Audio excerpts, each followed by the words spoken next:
Hamasa के हमले में 9 अमेरिकी नागरिकों की गई जान। इजराइल ने किया गाजा पट्टी को घेरने का ऐलान। इजराइल और फिलिस्तीन के बीच चल रहे युद्ध की वजह से अब तक सैकड़ों लोगों की जान चली गई है। इस युद्ध की वजह से मची तबाही ने सबको हिलाकर रख दिया है। इजराइल हमासा वार, आपको बता दें कि हमासा के खिलाफ वो हो रहा है जो हमारा अधिकार है, बोला इजराइल विदेश मंत्रालय।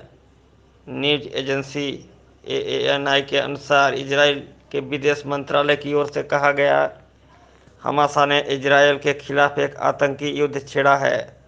उन्होंने सैकड़ों लोगों का नरसंहार किया। हम 700 से ज़्यादा लोगों की हत्या की बात कर रहे हैं। उन्होंने दर्जनों लोगों को अगवा कर बंधक बनाया और उन्हें गाजा पट्टी ले गए। ये युद्ध का ऐलान है। इजराइल को अपना बचाव करने का पूरा अधिकार है और हम वही कर रहे हैं। आज सुबह आतंकी की संगठन हमासा के 70 आतंकियों ने इजराइल में घुसने की कोशिश की और उन्हें रोक दिया गया, लेकिन अभी भी गाजा पट्टी से आतंकियों का आना जारी है। वह लगातार इजराइल के इलाकों में घुसने की कोशिश कर रहे हैं। हम इस घुसपैठ को रोकने के लिए हर चीज़ कर रहे हैं। इजराइल के रक्षा मंत्री ने गाजा पट्टी की घेराबंदी का दिया आदेश। इजराइल के रक्षा मंत्री यो गैलेंट ने सोमवार को गाजा पट्टी की पूर्ण घेराबंदी का आदेश देते हुए कहा कि अधिकारी बिजली आपूर्ति ठप कर दें और वहां भोजन व ईंधन नहीं पहुंचने दें। पीटीआई भाषा के मुताबिक इजराइल पर हमास के हमले में 2 दिनों में 700 इजरायली नागरिकों की मौत हो चुकी है। कल यूरोपीय संघ करेगा आपात बैठक। इजराइल पर हमले के बाद लिया फैसला। यूरोपीय संघ के प्रतिनिधि जोसेफ बोरेल ने कहा कि इजराइल पर हुए हमले के मद्देनज़र ईयू अपने विदेश मंत्रियों की 10 अक्टूबर को एक आपात बैठक बुलाएगा। इजराइल में हमास के हमले में 9 अमेरिकी नागरिकों की जान गई है। अमेरिकी अधिकारी ने इसकी पुष्टि की है। जबालिया शिविर पर इजराइल का हमला, 50 की मौत। अल जजीरा ने गाजा से रिपोर्ट करते हुए कहा कि इजरायली हवाई हमलों ने गाजा के सबसे भीड़ भाड़ वाले शिविरों में से एक जबालिया शिविर को निशाना बनाया है। इस हमले में 50 से अधिक लोग मारे गए हैं। स्वास्थ्य मंत्रालय के प्रवक्ता अशरफ अल किद्रा के अनुसार मरने वालों की संख्या लगभग 500 है और 8000 से अधिक लोग घायल हैं। हमास की तरफ से फिर दागे गए रॉकेट। हमास की तरफ से एक के बाद एक 3 रॉकेट दागे गए। गजा की ओर से रॉकेट दागे जाने के बाद इजराइल में एक बार फिर से हवाई हमलों के सायरन बज रहे हैं। इजराइल डिफेंस फोर्स आईडीएफ ने ये जानकारी दी है। यरूशलम में कम से कम 3 धमाके सुने गए हैं। रॉकेट हमले से हवाई अड्डे पर असर नहीं। इजराइल हवाई अड्डा प्राधिकरण के एक प्रवक्ता ने कहा है कि तेल अवीव क्षेत्र में रॉकेटों की बौछार ने बेन गुरियन हवाई अड्डे को प्रभावित नहीं किया है। हमास हमले में उसकी कोई भूमिका नहीं। ईरान ने कहा कि इजराइल पर हमास के हमले में उसकी भूमिका के दावे निराधार हैं। विदेश मंत्रालय के प्रवक्ता नासिर कनानी ने कहा कि ईरानी भूमिका से जुड़े आरोप राजनीतिक कारणों पर आधारित है। कनानी ने कहा कि फ़लस्तीनियों के पास तेहरान की किसी भी मदद के बिना अपने राष्ट्र की रक्षा करने और अपने अधिकारों को पुनः प्राप्त करने की आवश्यकता, क्षमता और इच्छा शक्ति है। गाजा के आसपास के सभी क्षेत्र पर फिर से नियंत्रण। इजराइल सेना हमास द्वारा अचानक किए गए हमले के 48 घंटे से अधिक समय बाद इजराइल की सेना का कहना है कि उसने गाजा के आसपास के सभी क्षेत्र पर फिर से नियंत्रण कर लिया है। हंगरी लगातार अपने लोगों को बचाने की कोशिश में लगा हुआ है। हंगरी के विदेश मंत्री ने कहा है कि उनका देश इजराइल से 110 और लोगों को निकालने की प्रक्रिया में है। पीटर सिजर्टो ने एक फेसबुक पोस्ट में कहा है कि निकाले गए लोग इस समय बुडापेस्ट के लिए उड़ान भर रहे हैं। अब तक हमने कुल 325 लोगों को निकाल लिया है, इजरायली कस्बों को खाली किया। इजरायली सेना का कहना है उन्होंने लेबनान की सीमा से लगे अधिकांश इजरायली कस्बों को खाली करा दिया है। इजरायली सेना का कहना है कि उसने लेबनान सीमा पर फिर से नियंत्रण स्थापित कर लिया है। संयुक्त राष्ट्र के स्कूल को बनाया निशाना। फलस्तीनी विदेश मंत्रालय का कहना है कि इजरायली हवाई हमलों ने गजा में संयुक्त राष्ट्र के एक स्कूल को निशाना बनाया है। मंत्रालय ने हड़ताल को क्रूर बताते हुए कहा कि स्कूल में बच्चों और बुजुर्गों सहित सैकड़ों नागरिक रहते थे। एंजेला मर्केल ने की निंदा। पूर्व जर्मन चांसलर एंजेला मर्केल ने इजरायल पर हमास के हमले की कड़े शब्दों में निंदा की है। इजिप्ट एयर ने इजरायल के लिए उड़ानों की सस्पेंड। इजिप्ट के काहिरा एयरपोर्ट के अधिकारियों के मुताबिक मिस्र ने इजरायल के लिए अपनी उड़ानें रद्द कर दी है। फिलहाल काहिरा और तेल अवीव के बीच उड़ानें अगली सूचना तक निलंबित रहेगी। फिलिस्तीनी हुए विस्थापित। संयुक्त राष्ट्र मानवीय राहत एजेंसी के अनुसार इजरायल हवाई हमलों सहित घर और अपार्टमेंट पर की गई गोलाबारी ने गाजा में लगभग 1,23,538 फिलिस्तीनियों को विस्थापित कर दिया है। हमास ने किया दावा। फिलिस्तीन के चरमपंथी समूह हमास ने इजरायली सैनिकों के एक नए समूह को बंधक बनाने का दावा किया है। उनरहवा ने फिलिस्तीनी शरणार्थियों को दिया आसरा। उनरहवा ने कहा कि उन्होंने 74,000 फिलिस्तीन शरणार्थियों को 64 अलग अलग शेल्टर होम में रखा है। गाजा में मरने वालों की संख्या बढ़ी। फिलिस्तीन स्वास्थ्य अधिकारियों ने कहा कि गाजा पट्टी में मरने वालों की संख्या अब 436 हो गई है। इनमें 91 बच्चे भी शामिल हैं। इजरायल के खिलाफ मामला एक आतंकवाद। स्पेन के कार्यवाहक विदेश मंत्री जोस मैनुअल अल्वेरेस का कहना है कि गाजा से इजरायल पर हमास का हमला आतंकवाद के समान है।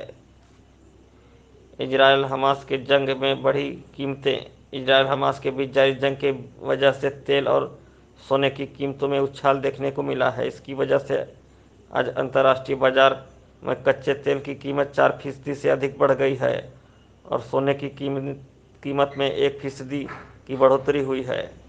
यूके ने जारी की ट्रैवल एडवाइजरी। यूके ने इजरायल और कब्जे वाले फलस्तीनी क्षेत्रों से जुड़ी जरूरी यात्रा को छोड़कर बाकी सभी यात्रा न करने की सलाह दी है। इजरायली सैनिकों की मौत का आंकड़ा।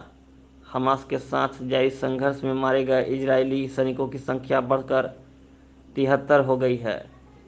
हिजबुल्लाह ने ली जिम्मेदारी। लेबनान के हिजबुल्लाह ने सेबा फानुस में एक इजरायली सैन्य चौकी पर हमले की जिम्मेदारी ली है। इजरायल ने 16 सैनिक मारे। इजरायल सेना ने जानकारी दी कि हमास के हमले में 16 और इजरायली सैनिक मारे गए। नेपाल के प्रधानमंत्री की बैठक। नेपाल के प्रधानमंत्री पुष्प कमल दहल ने इजरायल में मौजूद स्थिति और वहां नेपाली नागरिकों की वापसी पर चर्चा के लिए आज दोपहर बाद शाम 4 बजे स्थानीय समय एक आपातकालीन बैठक बुलाई है। इजरायल के पूर्व पीएम की इच्छा। इजरायल के पूर्व पीएम और विपक्ष के वर्तमान नेता Yair Lapid emergency unit government में शामिल होने की इच्छा जताई है। हंगरी ने लोगों को इजरायल से निकाला। हंगरी के विदेश मंत्री पीटर जार्टो ने एक फेसबुक पोस्ट में कहा कि हंगरी ने रात भर में 2 विमानों से 215 लोगों को इजरायल से फ्लाइट की मदद से निकाला है, जो सुरक्षित रूप से बुडापेस्ट में उतर गए हैं। इजरायल के घायलों की संख्या। इजरायल के स्वास्थ्य मंत्रालय ने जारी हिंसा में घायल हुए इजरायलियों की संख्या के बारे में जानकारी देते हुए कहा कि अब तक 2382 लोगों का अस्पतालों में इलाज किया जा रहा है। गाजा में मरने वालों की संख्या बढ़ी। गाजा पट्टी में स्वास्थ्य मंत्रालय ने कहा कि हमले में 78 बच्चों सहित कम से कम 413 लोग मारे गए हैं और 2300 से अधिक घायल हुए हैं। हमास के लड़ाकों के साथ लड़ाई। इजरायली सैन्य प्रवक्ता ने कहा, इजरायली सेना गाजा पट्टी के बाहर 7 से 8 स्थानों पर हमास लड़ाकों से लड़ रही है। इसके अलावा उन्होंने कहा कि उन्हें हमास के लड़ाकों के साथ लड़ाई में उम्मीद से ज़्यादा समय लग रहा है। इजरायली सेना ने किया गाजा ठिकानों पर हमला। इजरायली सेना ने जानकारी दी कि उन्होंने गाजा पट्टी में रात भर में 500 से अधिक हमास के ठिकानों पर हमला किया है। थाईलैंड के नागरिक मारे गए। अल जरीर की रिपोर्ट के मुताबिक थाईलैंड के विदेश मंत्रालय के एक प्रवक्ता ने जानकारी दी कि इजराइल में और हमास के बीच चल रहे युद्ध में उनके 12 थाई नागरिक मारे गए हैं और 8 घायल हुए हैं। एयरलाइंस ने रद्द की उड़ान। एशिया में कई एयरलाइनों ने देश में सुरक्षा स्थिति का हवाला देते हुए इजराइल के लिए अपनी उड़ानें रद्द कर दी है। इजराइल ने हमले किए तेज। अल जरीरा की रिपोर्ट के मुताबिक इजरायली बलों ने पिछले कुछ घंटों के दौरान गाजा में घिरे फिलिस्तीनी इलाकों में बमबारी तेज कर दी है। इजराइल के ऑपरेशन के दौरान अब तक 700 से अधिक इजरायली नागरिकों की मौत हो चुकी है। 2150 लोग घायल हैं। इस दौरान इजराइल की तरफ से हमास के 653 ठिकानों को निशाना बनाया गया है। हमास सैन्य शाखा के कमांडर इन चीफ की मौत।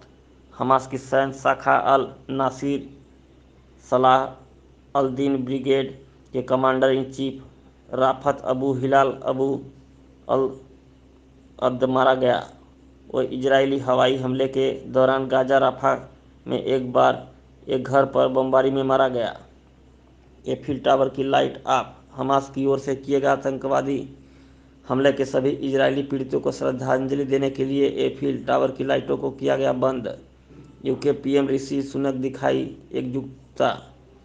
ब्रिटेन के प्रधानमंत्री ऋषि सुनक ने इजराइल के साथ एकजुटता दिखाने के लिए डाउनिंग स्ट्रीट को इजरायली झंडे से रोशन किया। ईरान ने हमास के हमले में शामिल होने से किया इनकार।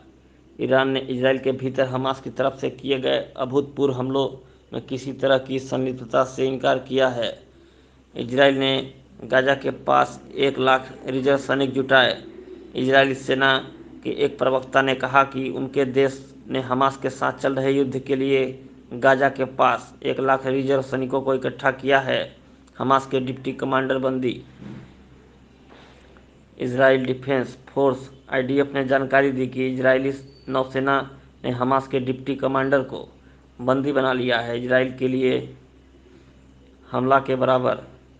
संयुक्त राष्ट्र के इजराइल के स्थायी प्रतिनिधि गिलाद एरदान ने कहा कि हमास का यह हमला इजराइल के लिए 9/11 के बराबर है। हमास के नेवल कमांडर को सेना ने उठाया। हमास के naval commander Mohammed Abu Ali को इजराइल की सेना ने उठाया। गाजा में 1.23 लाख फिलिस्तीनी बेघर। संयुक्त राष्ट्र ने बताया, इजराइल की एयर स्ट्राइक की वजह से गाजा में 1,23,000 फिलिस्तीनी बेघर हुए हैं। 74,000 के करीब लोगों ने स्कूलों में शरण ली हुई है। बिजली गुल होने की वजह से अस्पतालों में काम करने में दिक्कतें आ रही हैं। हमास ने गाजा में 100 से ज़्यादा लोगों को बंधक बनाया। हमास के एक वरिष्ठ अधिकारी ने कहा कि ग्रुप ने 100 से ज़्यादा लोगों को बंधक बनाया हुआ है। इसमें इजरायली सेना के कुछ वरिष्ठ अधिकारी भी शामिल हैं।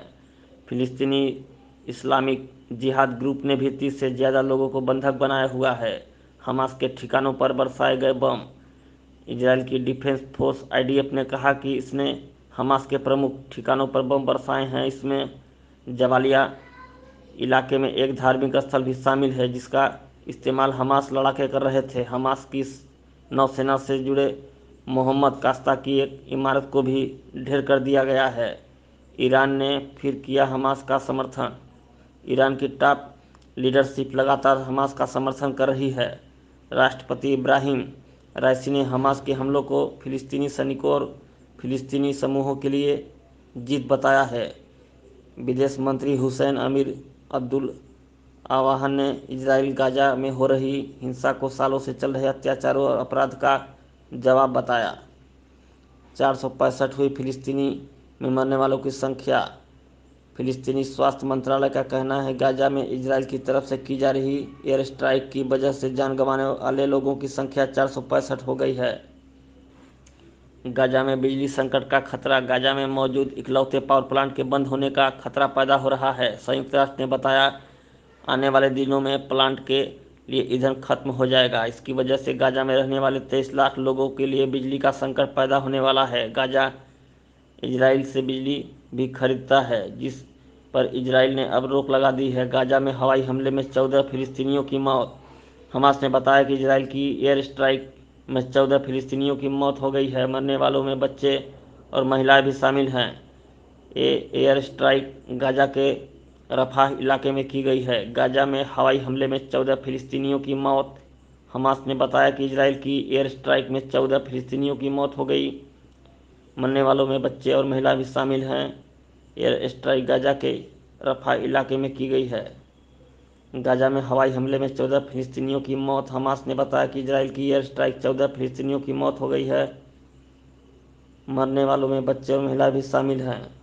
एयर स्ट्राइक गाजा रफा इलाके में की गई है। हमास के हमले में 4 अमेरिकी नागरिकों की मौत। CNN की रिपोर्ट के मुताबिक अमेरिकी कांग्रेस के सदस्यों ने बताया इजराइल पर हुए हमले में 4 अमेरिकी नागरिकों की मौत भी हुई है। एक प्रमुख हाउस कमेटी की ब्रीफिंग के दौरान इसकी जानकारी दी गई। युद्ध में जान गंवाने वाले अमेरिकियों की संख्या बढ़ने वाली है। युद्ध पर हुई UN की आपात बैठक। इजराइल पर हमले के बाद संयुक्त राष्ट्र सुरक्षा परिषद ने आपात बैठक की। संयुक्त राष्ट्र ने अपनी वेबसाइट पर ऐलान किया। संयुक्त राष्ट्र सुरक्षा परिषद ने 8 अक्टूबर को मध्य पूर्व की स्थिति पर एक बंद कमरे में आपातकालीन बैठक की। 100 के करीब इजरायली लोगों को हमास ने बनाया बंधक। हमास ने दावा किया है कि उसने 100 के करीब इजरायली नागरिकों को बंधक बनाया हुआ है। इन सभी बंधकों को गाजा लेकर जाया गया है, जहां उसकी सरकार है। तेल की कीमतों में इजाफा। मिडिल ईस्ट में चल रही जंग का असर तेल की कीमतों पर भी दिखने लगा है। इजराइल हमास युद्ध की वजह से तेल की कीमतें 3% तक बढ़ गई। दक्षिणी इजराइल में जंग जारी।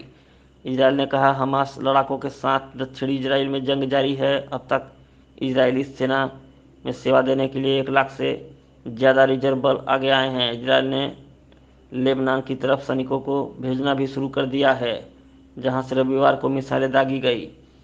इजराइल और फिलिस्तीन समर्थक चरमपंथी संगठन हमास के बीच शनिवार से ही जंग छिड़ी हुई है। हमास ने इजराइल पर रॉकेट दागने के बाद गाजा पट्टी की सीमा को तोड़ते हुए इजराइल में एंट्री कर ली है। इस तरह एक बार फिर से मिडिल ईस्ट में एक नए युद्ध की शुरुआत हो गई है। हमास के जरिए दर्जनों इजरायली नागरिकों को अगवा किए जाने के मामले में भी सामने आए हैं। दुनिया भर के देशों ने दोनों पक्षों में शांति बनाए रखने की अपील की है। इजराइल में हमास के हमलों में जान गंवाने वाले लोगों की संख्या 700 से ज़्यादा हो गई है, जबकि फिलिस्तीन में भी 400 से ज़्यादा लोगों ने अपनी जान गंवाई है। BBC रिपोर्ट के मुताबिक शनिवार से ही गाजा पट्टी पर इजराइल एयर स्ट्राइक जारी है, जो रविवार को भी जारी रही। इजरायली वायुसेना ने गाजा पट्टी में मौजूद हमास के ठिकानों को नेस्तनाबूद कर दिया है। हमास के चरमपंथी लड़ाकों को लगातार मिसाइलों के जरिए निशाना बनाया जा रहा है। संयुक्त राष्ट्र ने दोनों पक्षों से कहा है कि शांति बनाएं। इजराइल और हमास के बीच चल रहे युद्ध का असर तेल की कीमतों पर भी पड़ने लगा है। तेल की कीमतों में 3% का इजाफा देखने को मिल रहा है। संयुक्त राष्ट्र ने बताया कि बंद दरवाजे के भीतर संयुक्त राष्ट्र सुरक्षा परिषद की बैठक हुई है, जिसमें मिडिल ईस्ट के हालातों पर बात की गई। इजराइल के ऊपर लेबनान की तरफ से भी हमला किया गया। इस हमले को हिजबुल्लाह ने अंजाम दिया है। हमास ने इजराइल के एक म्यूजिकल फेस्टिवल पर भी हमला किया है, जिसकी वजह से 250 से ज़्यादा लोगों की मौत हुई है। इन सभी लोगों के शवों को बरामद कर लिया गया है। इजराइल ने ऐलान कर दिया है कि हमास के खिलाफ जंग लड़ रहा है।